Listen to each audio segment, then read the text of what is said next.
You are listening to On the Fly.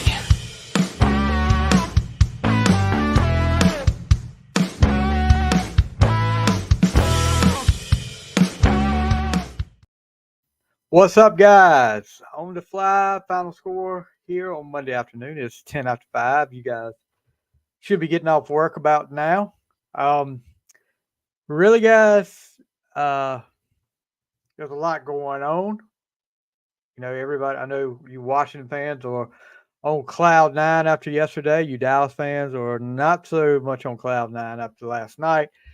Um, First things first, and this is going to be a quick update. I may come back on here later tonight. Pittsburgh plays tonight against the Giants, so we may do something live tonight. But the main reason this afternoon I wanted to get you guys in here is, you know, I've said many times, if I don't make a dime off this podcast, then the people I get to interview, the people I get to, you know, work with on podcasts, the other podcasts I go on, it's that is enough. Friendships I make through this podcast that I wouldn't have made because of this podcast is another thing too. And yeah, I'm wearing my Rocky shirt my daughter got me for my birthday. I told you I was going to debut it. Love the shirt. You know, I'm a big Rocky fan. Um, so one of these guys that has become a really close friend to me. We actually did a pod. He's been on the show a few times, and I mean, guy's incredible with his knowledge on certain things. Maybe not so much on other things, and he knows what I'm talking about. But yeah, from the Sports Objective, which is an ECU sports podcast. Excuse me. You know, you got Dave, you got Bubba, you got Matt, you got and you got Kyle, or as a lot of people know him as Kyle from LaGrange. If you're an ECU fan, football especially, you know who Kyle from LaGrange is. Kyle has dealt with some health problems over the past couple of years. He's had a cancer battle, and he's good, but he could use, and he'll probably kill me for doing this, but oh well. I believe in the power of prayer. Nothing is wrong with him. He goes for his scans tomorrow, and he's really nervous about it. So, guys, if you believe in it, in the power of prayer, if you pray, whatever you do, you want to send good vibes. Send good vibes, send prayers towards Kyle's way tomorrow. So he goes for his scans tomorrow, and just got off the phone with him about an hour ago, and you know, guys, that word is a bad word. Cancer, the cancer. You know, nobody likes to hear it. I sure don't like to hear it. I've never, knock on wood, never had to deal with it as far as me personally, but I've had people close to me affected by it, people that lost battles with it that I've had to unfortunately go to funerals for. But Kyle is let me tell you, Kyle is one of a kind. Uh, he has become a really good friend of mine, a guy that there's not many days that me and him don't text or talk. And when we talk, me and him can both talk. You know that when we talk, it's usually an hour long talk. But yeah, send good vibes his way. Send prayer his way if that's what you're compelled to do. Right now I've been praying for him I've known he was going for a while, so I've been praying, and I know he's a little nervous about it, which gosh knows who wouldn't be nervous about it. But yeah, Kyle from LaGrange. Kyle needs, yeah, say a little prayer for him tonight and tomorrow that all his scans will come back fine. And Kyle, I know he's on Facebook right now. He might be watching right now. So he's probably like, I'm going to kill you, you little turd. I'm going to look up here and see if I see any. But yeah, Justin Butts, thank you for the like. You know Kyle from Sports Objective. But yeah, just want to get that out there, guys. Please, please just say it. Say it. Like I said, nothing is wrong. He's just going for his scans tomorrow, and I just want to send him a little. I want everybody to send him some prayers and help, because I know everything's gonna be all right, and the good Lord's gonna take care of Kyle. All right, so let's get right down into it.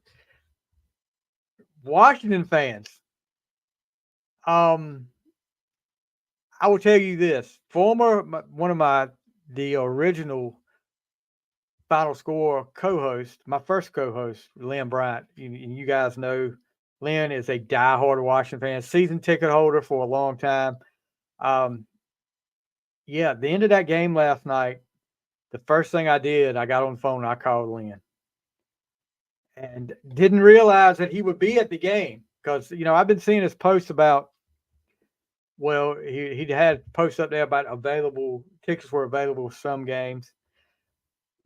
So Lynn is there. I mean, Lynn is at the game. When he picks up when he picks up the phone, he's like, I'm I don't know if I'll be able to hear you or not, because it's pretty loud here. And I was like, oh, you're there. He's like, yes, I'm here. And that'll be a memory. I can't imagine going to a Pittsburgh game and seeing an ending like that. It would be something I would remember for the rest of my life. So, how about the Chicago Bears defensive back over there talking trash to the Redskins, and I'll call them Redskins, screw it. The Redskins fans as the play started. But let me tell you this, people, I've watched, and there were social media sites. There were Bears social media sites like the CBS Sports Chicago Bears site. One of them had already put up there, "We win barely," and did not take it down.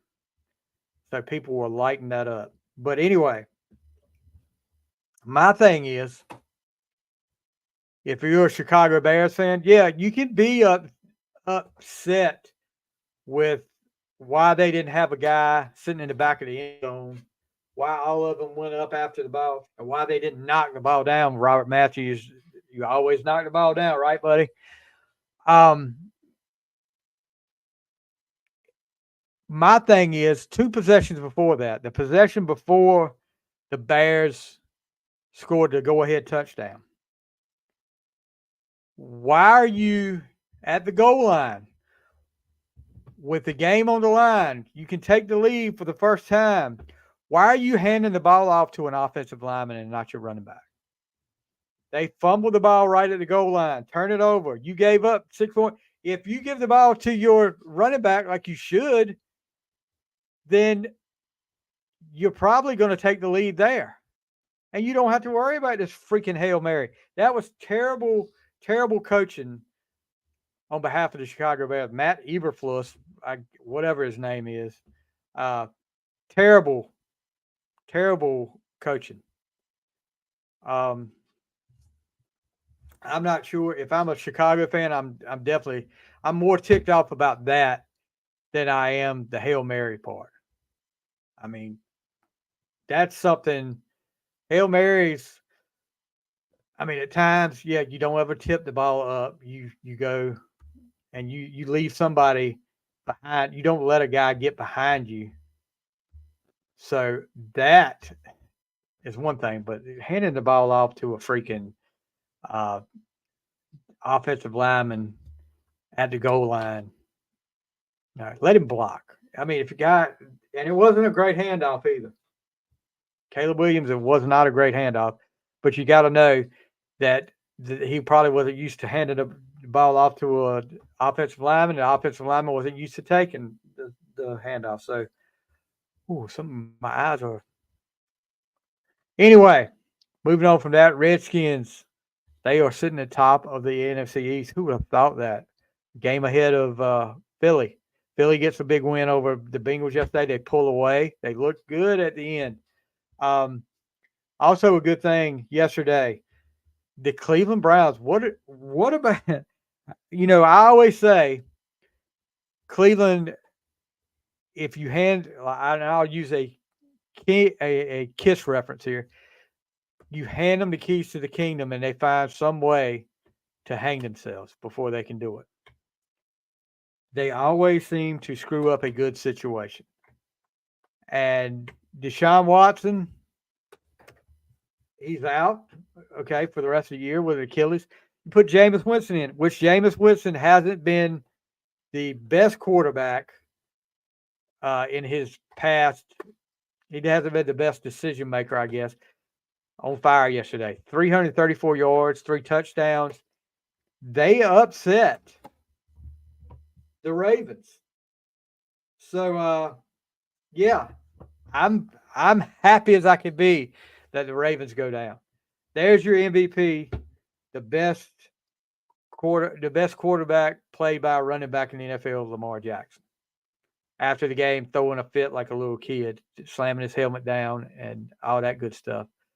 29-24, I believe, was the final score. But yeah, good to see the Ravens get beat. And then last night, Dallas Cowboys. You got all of your money sunk in to 2 players. And it shows. Your running game is terrible. You can't run the ball. And I will say that does affect your passing game. But let me tell you this. The second interception Dak threw, that was all on Dak. That was a lob up there, just bad decision making. That's your $240 million quarterback making those decisions. And if I'm y'all, I've tried to tell you guys, runner up for MVP last year. Okay, I get you. That's fine. But if you're paying him that much money, he's got to carry that team. And I know what I just said about he has no running game. He's got to carry that team. Where do you start? There's you're having the same thing happen over and over again with the Cowboys. And I don't know how Jerry Jones thinks it's going to get better because it's doing it over and over again. Yeah, the Cowboys made a comeback last night. That was a stretch. In the third, I don't think the Cowboys picked up a first down in the third quarter at all. I think it was like 3 and out. When you look at it, it was punt, interception, punt. And then was the 49ers relaxing a little bit in the fourth quarter? I don't know. But CeeDee Lamb started to get open. That's the player right there that, he's going to get. Dak is not. I know CeeDee Lamb's get some money, but CeeDee Lamb's going to get frustrated for a while. Because it doesn't look like it affects Dak too much. He's pretty collected, but CeeDee Lamb is going to be vocal. Michael Parsons out. I know he's going to want to get paid for long too. And with what? He's going to want a ton of money. But what are you guys going to pay him with? You've got so much money tied into 1 or 2 players. What are you going to pay Michael with? I would rather, and I know it's your living. You're making a living. I get it. You want to make money. I want to make money. But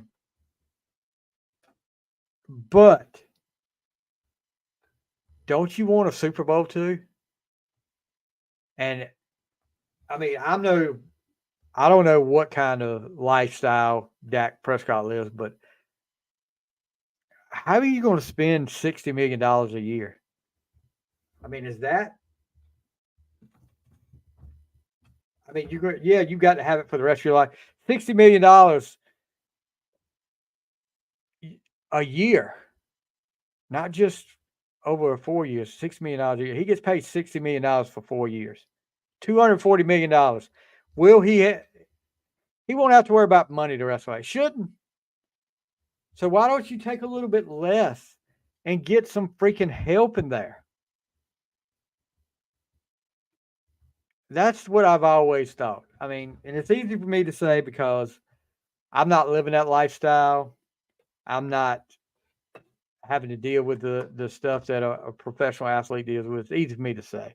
And I won't ever see $240 million in my life. I mean, that's not going to happen. But, you know, one of the goals is to win a Super Bowl. And you're not going to win a Super Bowl with this roster the Cowboys have. Period. There's no talent. There's not a lot of talent there. But you Cowboy fans, tell me what you think. I know some of you, a couple of you, I will say at least, are telling me that they don't have a problem with Dak getting paid all that money. If this was Major League Baseball, yeah, it probably wouldn't be because Major League Baseball doesn't have a salary cap. But you got a salary cap here. You want to win a Super Bowl. You want to have a good team. You gotta be able to spread the wealth around a little bit better than what the Cowboys are doing now, and it's showing. I mean, that game was not as close as the final score said, and that's another thing that the Cowboys keep doing. They keep coming back in the fourth quarter. I mean, look at the Ravens game. They came back against the Ravens, but you shouldn't have to come back. You should be competitive the whole game with all that money you're spending on weapons.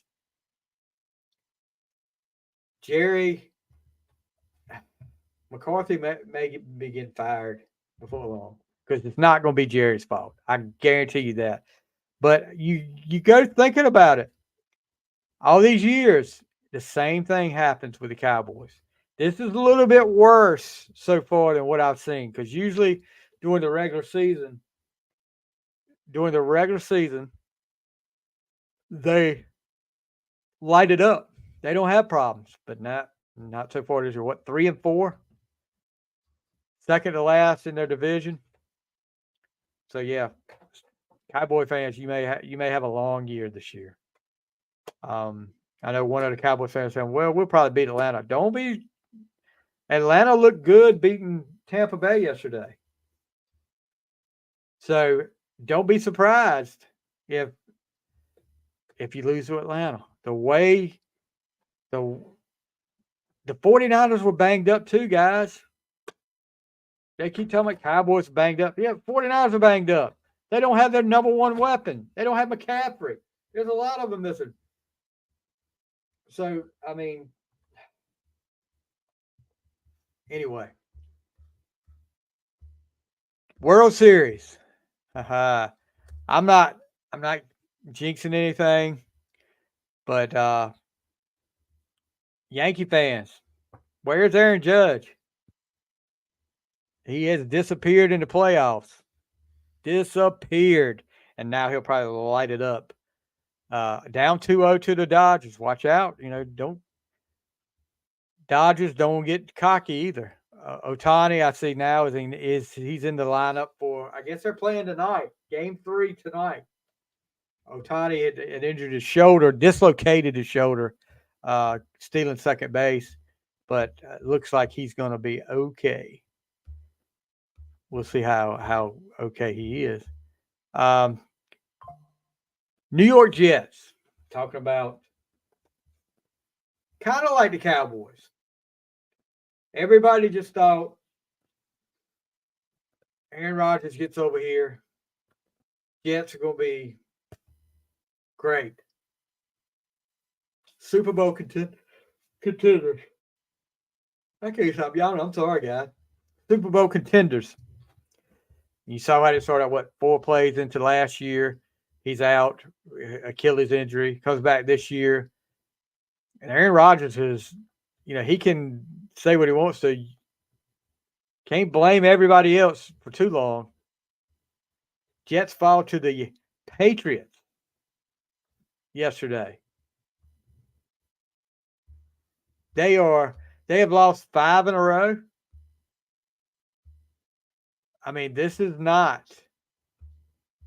what everybody expected from the Jets. I mean, the Jets were title contenders.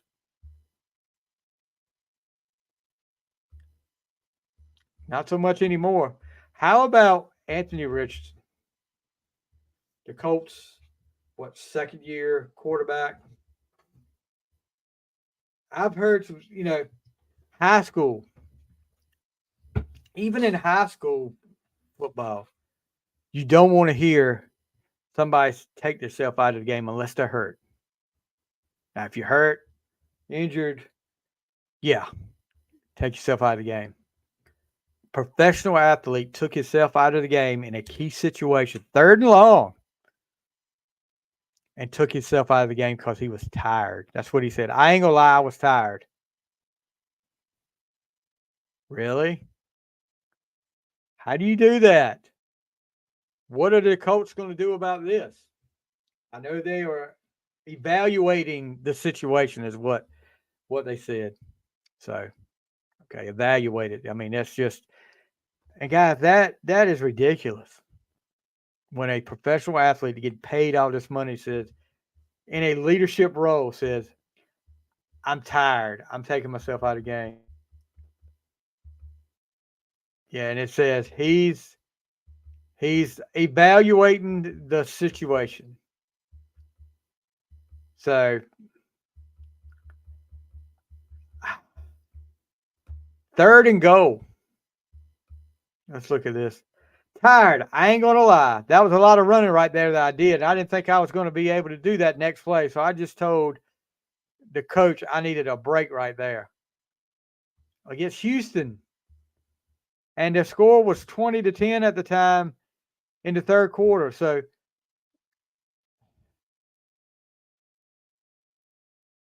let's see. So they ended up kicking a field goal. That's just not something you want to hear out of your quarterback. I'm tired. You don't want to hear. You don't want to hear. I see ghosts either. Sam Darnold. I had to throw that in there anyway. Anyway, guys, I'm going to get out of here. I just wanted to, like I said, say a few prayers if that compels you, or send some good vibes to Kyle. Kyle from LaGrange, from the Sports Objective podcast. He goes and gets his CT scans. I guess that's what they're called, CT scans tomorrow. So throw a little good vibes and prayers that way for Kyle. Kyle, love you, buddy. I'm praying for you, and everything's gonna be good tomorrow. Just want to get that out there. I know you're gonna want to kill me when this, if you heard this, but anyway, guys, could be back later tonight. We'll see. You guys have a great rest of your night, and we will see you next time on The Fly and the Final Score.